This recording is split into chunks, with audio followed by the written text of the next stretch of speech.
Hechos 7, hoy vamos a ver del capítulo 7, del versículo 1 al 19. Vamos a ver la primera parte de este mensaje de Esteban, o la contestación de Esteban.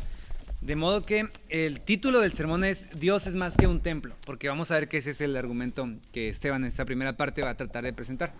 Pero antes de iniciar, ¿cuántas veces hemos escuchado o hemos sentido que la Biblia es un poco aburrida?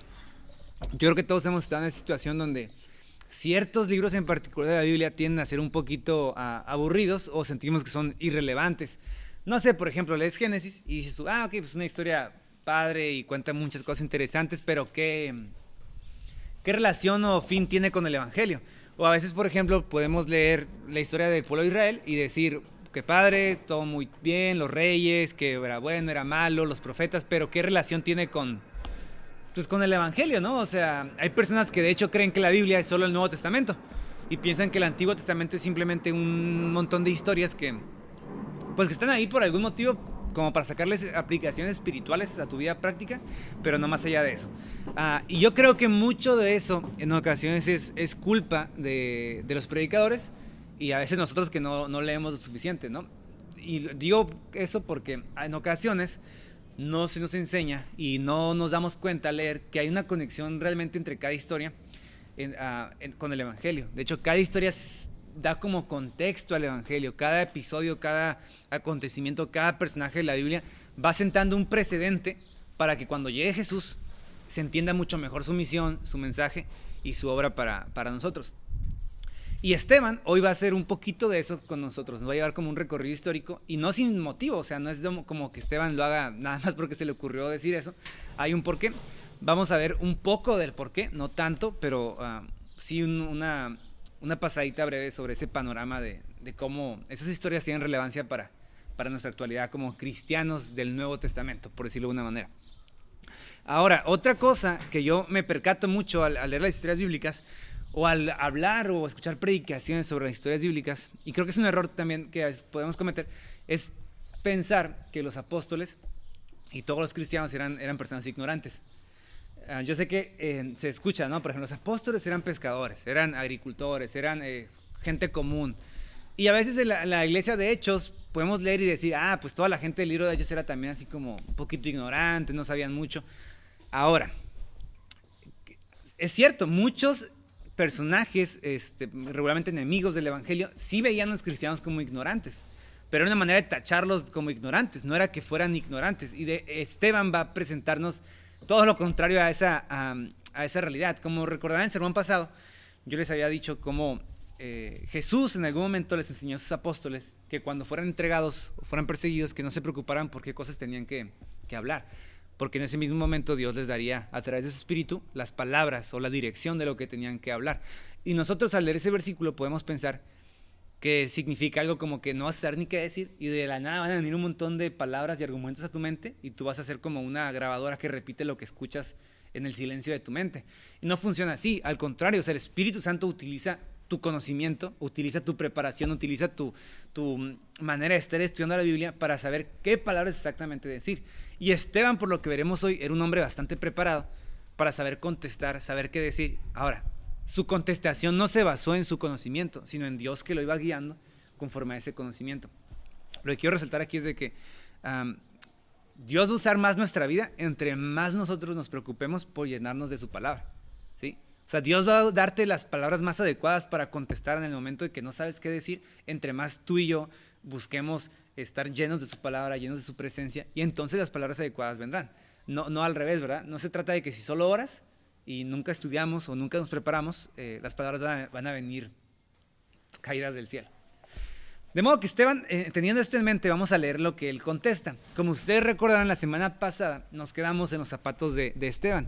Esteban está ahí frente a sus acusadores mentirosos y frente a los airados jueces. La historia nos dice que cuando los ojos de estos jueces pasaron de los testigos hacia Esteban, vieron que el rostro de Esteban brillaba como el rostro de un ángel. Vimos cómo eso es una representación muy clara de que la presencia de Dios estaba con Esteban. O sea, Esteban no estaba solo en lo que estaba a punto de hacer al hablar aquí delante de ellos. Y lo que primero vemos que el sumo sacerdote le pregunta a Esteban, es Hechos 7:1, es lo siguiente: ¿es esto así? Primero, el sumo sacerdote, muy probablemente se trata de Caifás. El sumo significa máximo y sacerdote pues es el sacerdote, así que era, por decirlo, el sacerdote más importante, el máximo sacerdote. Y muchos creen que era Caifás, el mismo sumo sacerdote que se encargó de juzgar a Jesús. Entonces, probablemente es Caifás que está juzgando aquí a Esteban, y la primera pregunta que le hace es la siguiente: ¿es esto así? La ley judía, como la mayoría de sistemas legales en el presente, permite que las partes que son acusadas de un delito tengan la oportunidad de defenderse, decir si es cierto, si no es cierto, presentar sus argumentos en contra de lo que los están acusando. Aquí es algo muy similar. Esteban es cuestionado: Esteban, ¿es esto así? Ahora, ¿qué es lo que le está queriendo decir? ¿A qué se refiere el sacerdote cuando le dice ¿es esto así? Pues tendríamos que ir a Hechos 6, ¿verdad? Y dar como otro repaso. Pero en esencia, recordemos que Esteban era acusado de blasfemar contra Dios y también contra Moisés. A la vez, Esteban era acusado de hablar contra la ley y contra las costumbres de Moisés. Y también decían que Esteban decía que un tal Jesús, su tal Jesús, iba a destruir el templo y destruir el lugar sagrado, etcétera, ¿no? En esencia, esa era la acusación. Así que el sacerdote le está preguntando, como que, ok, ¿es verdad que tú estás blasfemando contra Dios, contra el templo, contra Moisés, contra la ley? ¿Es verdad que dices que ese Jesús va a venir y va a destruir el templo? Y Esteban va a comenzar aquí su respuesta. Y vamos a empezar con la historia de Abraham. Es una respuesta muy rara, porque si a ti te acusan de algo, no empiezas contando historias, es como que vas directo al grano, pero Esteban empieza con una historia. Esteban respondió, versículo 2: escúchenme, hermanos y padres. El Dios de gloria apareció a nuestro padre Abraham cuando estaba en Mesopotamia, antes que habitara en Aram. Fíjense, la manera en que Esteban se dirige a sus acusadores muestra de principio que no los consideraba sus enemigos, los consideraba sus hermanos, hermanos, aún más dice padres, o sea, reconoce su autoridad. Y luego lo que empieza a contar del Dios de gloria, etcétera, como les digo, dista mucho de ser una defensa con fines personales. O sea, él claramente pudo haber dicho algo como: yo jamás he dicho eso, estos hombres mienten, quieren matarme, me están acusando de falsedades delante de Dios, aquí presente juro que digo la verdad. Algo por el estilo, y hubiera sido relativamente justo porque era verdad, lo estaban acusando falsamente. Pero él empieza, y su discurso realmente empieza como una defensa a favor del cristianismo, de este nuevo modelo de fe que él presenta, que él predica, y que la iglesia estaba expandiendo por todo Jerusalén. Fíjense, ¿cómo comienza hablando? Él empieza por la historia del Antiguo Testamento. Y a la vez Esteban va a actuar como un profeta porque los va a acusar directamente de su pecado. Piénsenlo así: si Esteban hubiera tenido solo 30 segundos para contestar, que le hubieran dicho, solamente tienes 30 segundos para contestar, podemos irnos a Hechos 7:51. Si quieren vamos a ir ahí rapidito. Hechos 7:51. ¿Por qué es importante ver el final de la respuesta? Porque vamos a entender entonces por qué hablo de Abraham y por qué hablo de los personajes que va a hablar. ¿A dónde va? Hechos 7:51. Ustedes que son tercos e incircuncisos, ok, habla de incircuncisión, ¿se dan cuenta? Incircuncisos de corazón y de oídos, resisten siempre al Espíritu Santo como hicieron sus padres, así también hacen ustedes. ¿A cuál de los profetas no persiguieron sus padres? Ellos mataron a los que antes habían anunciado la venida del justo, del cual ahora ustedes se hicieron traidores y asesinos. Ustedes que recibieron la ley por disposición de ángeles, sin embargo no la guardaron. Ok, si a Esteban le hubieran dado 30 segundos para contestar, eso es lo que le hubiera dicho. Si vemos su respuesta final aquí, en el versículo 51, Esteban habla sobre la circuncisión, ¿sí?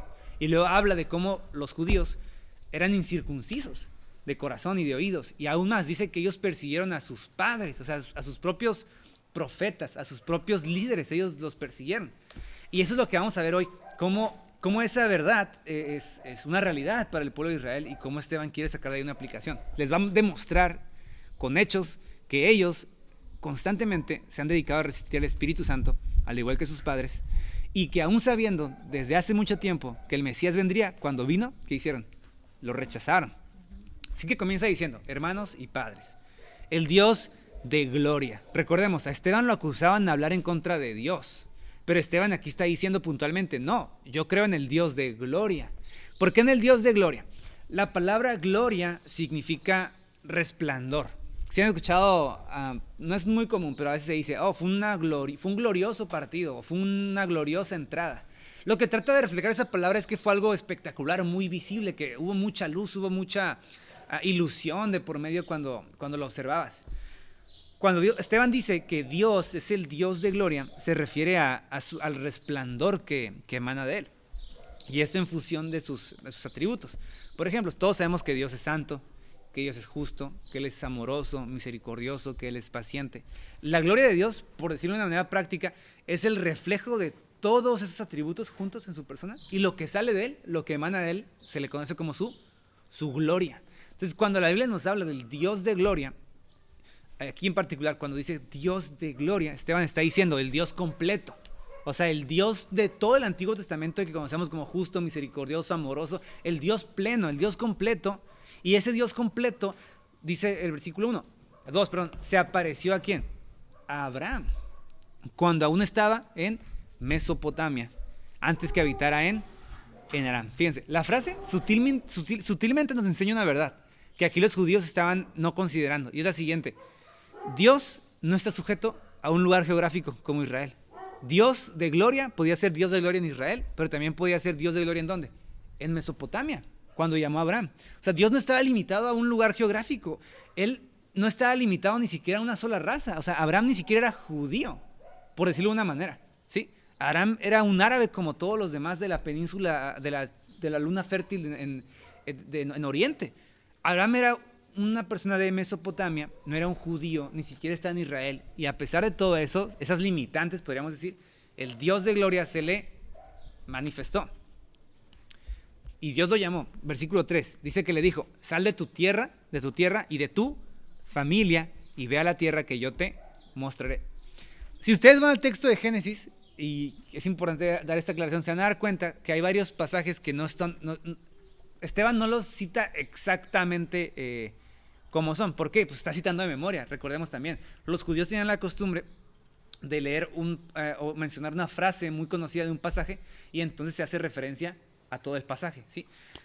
Ellos no tenían como nosotros los capítulos y versículos tanto así. Entonces no era como que Esteban podría decir, como dice Génesis 12, cuando Abraham llamó. No, nosotros podemos decir eso, pero Esteban no. De modo que Esteban solamente da como una frase como para citar el pasaje en general, ¿sí? Es como cuando, típico en las canciones, no sabes ni cómo se llama la canción, pero no, la canción de El payaso del rodeo soy. ¿Ok? No se llama así la canción probablemente, pero todo el mundo ubica que, ok, está refiriéndose a esto. Entonces Esteban se está refiriendo a la historia. Y recordemos un poquito la historia. Abraham, no nos dice el texto qué estaba haciendo, pero de la nada se aparece Dios y le dice: Abraham, sal de tu tierra. La indicación, si la pensamos, es ilógica, porque le dice, ve a una tierra, y Abraham pudo haber dicho, pero ¿qué tierra? ¿Cómo es la tierra? ¿Qué color? ¿Cómo la veo? ¿Cómo la identifico? Pero Dios no le da detalles, le dice: sal de la tierra y ve a donde yo te voy a mostrar. Deja tu familia, deja todo aquí y ve que yo te voy a guiar a un lugar. Yo pienso y digo, si Dios actualmente nos dijera, o a veces nos dice cosas tan claras en su palabra, y le estamos buscando como el pero, ¿no? Como, ok, sí, pero ¿cómo? Ok, de esta manera tienes razón, Dios. O sea, sí siento que tienes razón que tú me ordenas que haga esto, pero no sé exactamente cómo esto encaja, no sé exactamente cómo llevarlo a la práctica, no sé cómo llevarlo a cabo. Así que debemos renunciar a esta idea de control y aprender como Abraham a confiar en Dios. Versículo 4 dice: entonces Abraham hizo caso, salió de la tierra de los caldeos y se estableció en Harán. Y de allí, después de la muerte de su padre, Dios lo trasladó a esta tierra en la cual ahora ustedes habitan. Entonces el énfasis de Esteban es mostrar que Dios, como les digo, fue Dios en Mesopotamia, fue Dios en Harán, fue Dios que guió a Abraham, y en ese momento era Dios de Israel también. O sea, Dios no está limitado a un lugar. O sea, los israelitas no encontraron a Dios en Israel, ¿sí? Dios fue con ellos Israel, pero no fue que ellos lo encontraron ahí. O sea, no es de que Dios vivía ahí. Por tanto, Esteban no habló jamás contra el templo, pero sí habló, yo creo que sí habló claramente en contra de limitar a Dios a un edificio. Y es muy diferente, ¿verdad? O sea, ellos decían, solo Dios está aquí, solo en Israel, solo en el Monte Santo, solo en el Templo Santo. Y Esteban está diciendo, Dios no está limitado a un lugar, y mucho menos a un edificio. Dios fue Dios en Harán, fue Dios en Mesopotamia, y lo será en otros lugares, y lo es aquí en Israel también, donde ustedes viven. Pero vamos a ver algo. Incluso cuando Abraham, a pesar de que Abraham vivió en la tierra de Canaán, nunca poseyó nada de Canaán. Cuando ustedes leen la historia de Abraham, de Isaac y de Jacob, ellos nunca poseyeron la tierra. O sea, la tierra no era suya. Ellos vivían, pero ellos eran nómadas, eran pastores, iban de aquí para allá con sus rebaños y nunca tuvieron como poder decir, ok, ese terreno es mío. Y esto nos habla de que Abraham sobre todo era un hombre de fe, porque aunque Dios le había prometido una tierra física, él supo esperar y supo confiar en Dios aun cuando no veía nada. Por eso el versículo 5 dice, no le dio en ella heredad. Dice el texto, ni siquiera la medida de la planta del pie, o sea, ni 30 centímetros de un pie, Dios le dio a Abraham para que poseyera. Abraham poseyó algo, pero lo veremos más adelante. Sin embargo, aunque no tenía hijo, aún más, ni tenía hijos, dice que le prometió que se daría posesión a él y a su descendencia después de él. O sea, aunque Abraham vivía en la tierra prometida, jamás le heredó. Abraham nunca construyó una casa, él vivía en una carpa y Dios iba con él a donde fuera que llevara a su rebaño. De hecho, el único ejemplo que encontramos que alguien de la familia de Abraham se estableció fue Lot y terminó muy mal, ¿no? O sea, Lot se separó de Abraham y se terminó metiendo ¿a dónde? A una ciudad, a Sodoma. Y todos sabemos lo que terminó pasando en esa ciudad. Así, porque confiar en los muros es tentador, por supuesto, pero confiar en Dios es mucho mejor. Cuando Abraham no tenía ni tierra y no tenía ni hijo, Dios puso esa fe de Abraham a prueba diciéndole, tu hijo va a tener esta tierra por heredad y sus hijos después de él. Y Abraham creyó. Ahora, no creyó por lo que veía, sino por lo que se le decía. ¿Y por quién se lo decía? Versículo 6. Dios le dijo más a Abraham. Le dijo, que tus descendientes serán extranjeros en una tierra extraña y serán esclavizados y maltratados por 400 años, pero yo mismo juzgaré a cualquier nación de la cual sean esclavos, dijo Dios, y después de eso saldrán y me servirán en este lugar. O sea, fíjense la prueba de fe que Abraham tuvo que soportar, aparte de saber que él no vería la tierra poseída por su innumerable descendencia como la arena del mar, tenía que soportar la idea también de que algún día su numerosa descendencia sería esclavizada en una nación, sería llevada lejos de la tierra prometida, pero que Dios le había prometido en algún momento será tuya. Así que él confía en la promesa de Dios, confía en Dios que le dice, algún día, a pesar de que tus hijos sean esclavos en una nación extranjera, ¿yo los voy a abandonar? No, voy a estar con ellos ahí, aún en una nación extranjera, y los voy a traer de regreso a la tierra de Canaán. O sea, nuevamente, fíjense, el énfasis de Esteban está en decir, incluso a pesar de la esclavitud, Dios sigue siendo nuestro Dios. Incluso nos lleven como esclavos a otro lugar, Dios seguía siendo el Dios de la promesa. Nuevamente, lo que está diciendo Esteban aquí es, Dios no está limitado a un templo. Versículo 8. Dios le dio el pacto de la circuncisión y así Abraham vino a ser el padre de Isaac y lo circuncidó al 8º día. E Isaac vino a ser el padre de Jacob y Jacob de los 12 patriarcas. Este último versículo es el último versículo sobre Abraham. Y Esteban establece otra vez una verdad fundamental que viene hablando. Que aun cuando no había templo y cuando no había una ley, Dios ya había establecido un pacto real con Abraham. Y ese pacto se demostró a través de la circuncisión. O sea, este pacto era una señal externa. La circuncisión era la señal externa de este pacto que Dios estaba haciendo con Abraham. Era como una manera de decirle a Abraham, tu descendencia me pertenece. Y como me pertenece, y todos tus hijos me pertenecen y son parte de mi pacto, tienen que circuncidarse. Fíjense, el texto dice que a partir de la circuncisión, dice, y así Abraham vino a ser padre de Isaac. Qué curioso, ¿no? O sea, que yo sepa, tú eres padre de alguien en el momento que nace el bebé, ¿no? O que es concebido, en ese momento eres padre. Pero aquí Dios, o Esteban, aplica algo diferente. Esteban está diciendo, Abraham tuvo un hijo, y se llamaba Isaac. Pero ¿cuándo ese hijo llegó a ser hijo realmente de Abraham? En el momento en que Dios le dio el pacto de la circuncisión. Ahora, eso es importante porque, aquí hagamos un paréntesis. En el versículo 51, como ustedes vimos hace un momento, Esteban le acusó a los judíos de ser incircuncisos. ¿De dónde? De corazón. O sea, ellos eran circuncisos de carne, pero de corazón y de oídos eran incircuncisos. ¿Por qué? Abraham y el pacto que Dios había establecido con Abraham era un pacto que iba en dos ámbitos o dos sentidos. Por un lado, Abraham era padre físico de los israelitas, pero recordemos que por otro lado, Abraham era un padre de fe para todos aquellos que crean en la promesa del evangelio, ¿sí? Pero los judíos solo se fueron por el lado carnal. O sea, ellos nada más eran hijos de Abraham por el lado de la circuncisión, pero se habían olvidado que la verdadera circuncisión que Dios estaba tratando de mostrar en Abraham no era la de la física, sino la de el corazón. Y ellos estaban malentendiendo entonces a Abraham. O sea, Dios, fíjense, le dice a Abraham: sal de tu tierra, sal de tu parentela, confía en mí, cree en mí y tendrás una descendencia incontable. Y la marca de eso es que tú serás circuncidado en carne y todos tus hijos también. O sea, ni siquiera había nacido Moisés, no había templo, no había leyes, pero Dios le había prometido a Abraham un pacto que duraría para siempre y un pacto que bendeciría no nada más a los israelitas, sino a todas las naciones. Pero ellos, por supuesto, no entendían eso. Y por eso Esteban les está recordando la historia, como diciéndoles: recuerden lo que ustedes saben, que Abraham fue establecido por medio de Dios como la cabeza de un pacto que abarcaría todas las naciones y que no estaba limitado a la ley, ni al templo, ni a nada.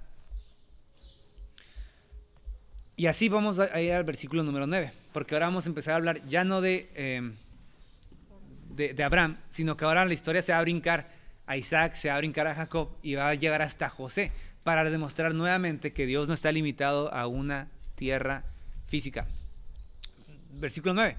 Los patriarcas tuvieron envidia de José y lo vendieron a Egipto.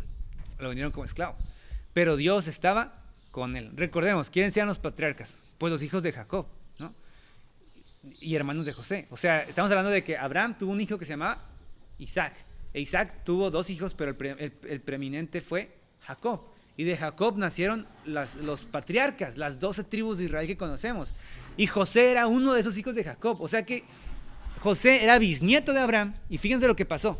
Hubo tal envidia de los hermanos de José hacia él, que en cuando tuvieron la oportunidad, lo vendieron como un esclavo. Y aparte, le dijeron a su papá, fingieron que él había sido asesinado y engañaron a su papá diciéndole: tu hijo fue asesinado, fue devorado por una fiera en el campo, etcétera. Encontramos aquí la túnica. O sea, algo despreciable, ¿no? Pero otra vez, o sea, el texto, y Esteban nos está tratando de decir esto otra vez. Dice el texto, versículo 9, Dios estaba ¿con quién? Con José. A pesar de que José fue desarraigado de su familia, de la familia del pacto, de los patriarcas, de la descendencia de Abraham, y fue llevado como esclavo a Egipto, Dios seguía siendo Dios de José en Egipto. Nuevamente, nos está diciendo la historia lo mismo. Dios no está limitado a Israel. 10. Y Dios estaba con él y lo rescató de todas sus aflicciones y le dio gracia y sabiduría delante de Faraón, rey de Egipto, y éste lo puso por gobernador sobre Egipto y sobre toda su casa. La historia de José es tremendamente impresionante, ¿ok? O sea, yo creo que es de la historia de la que más Génesis dedica versículos, porque José tuvo muchas dificultades. Primero, siendo esclavo, yo creo que cualquiera tendría dificultades grandes, pero después fue acusado falsamente de un delito como la violación, un intento de violación, y llegó a estar en la cárcel. Sin embargo, Dios lo rescató de la cárcel, de la miseria, del desprecio de sus hermanos. Dice que le dio gracia y sabiduría delante de Faraón. Faraón tuvo un sueño y Dios permitió que José interpretara ese sueño. Finalmente, Faraón hizo a José gobernador de todo Egipto, porque había una misión especial, ¿sí? Era salvar a su pueblo, a los descendientes de Abraham, de la catástrofe. Versículo 11 dice: entonces vino hambre sobre todo Egipto, y también esa hambre llegó a donde, a Canaán, donde estaban los descendientes de Abraham, y con ella una gran aflicción, y nuestros padres no encontraban alimentos. 12. Pero cuando Jacob supo que había gran en Egipto, envió a nuestros padres, o sea, los 12, allá la primera vez. Sin saberlo, los hermanos de José llegaron a su propia presencia de José y le rogaron por alimentos. O sea, José en su primer momento se los da, no les revela su identidad. Porque, o sea, y uno dice, ¿por qué no lo reconocieron? Pues José, cuando fue vendido, se cree que tenía más o menos 17 años. Era un adolescente, ¿verdad? Fue esclavizado. Y aquí para este momento habían pasado 20 años de diferencia. O sea, era un hombre adulto. Aparte de ser un hombre adulto, estaba seguramente rapado como los egipcios, con la vestimenta de los egipcios. El texto nos dice que hablaba por medio de un intérprete. A pesar de que sabía probablemente el arameo de ese momento, dice que hablaba por medio de un intérprete. Así que para sus hermanos él fue irreconocible. Y aparte era el hombre más poderoso de la tierra después de Faraón. Así que cuando sus hermanos van, José les da alimentos, pero no se revela a ellos. 13, en la segunda visita, José se dio a conocer a sus hermanos y conoció Faraón la familia de Josué. O sea, imagínense la sorpresa de los hermanos de José cuando él se les revela. Yo creo que 1000 cosas seguramente pasaron por su mente. Decían, se va a vengar de nosotros. Nosotros lo vendimos como esclavos, nos va a vender como esclavos también, nos va a matar a nosotros y a nuestros hijos. Pero ¿qué dijo José? Génesis 50:20, lo voy a leer, dice, ustedes pensaron en hacerme mal, pero Dios lo cambió para un bien, para que sucediera tal como lo vemos hoy y se preservara la vida de mucha gente. O sea, José, y Esteban está queriendo recordarnos esto, José supo que a pesar de que había sido esclavo y había estado en una tierra extraña, Dios había estado con él desde el principio y lo cuidó y lo guardó y todo para el beneficio de los israelitas. En otras palabras, Dios no está limitado a un lugar físico, pero tampoco Dios está limitado a un personaje en particular. O sea, Dios no estaba limitado a Abraham únicamente, tampoco estaba limitado a Isaac, tampoco a Jacob, tampoco a José, por lo tanto tampoco iba a estar limitado a Moisés. O sea, Dios no estaba limitado a un personaje, Dios estaba mostrando poco a poco cómo él podía ser Dios de todos en medio de cualquier circunstancia.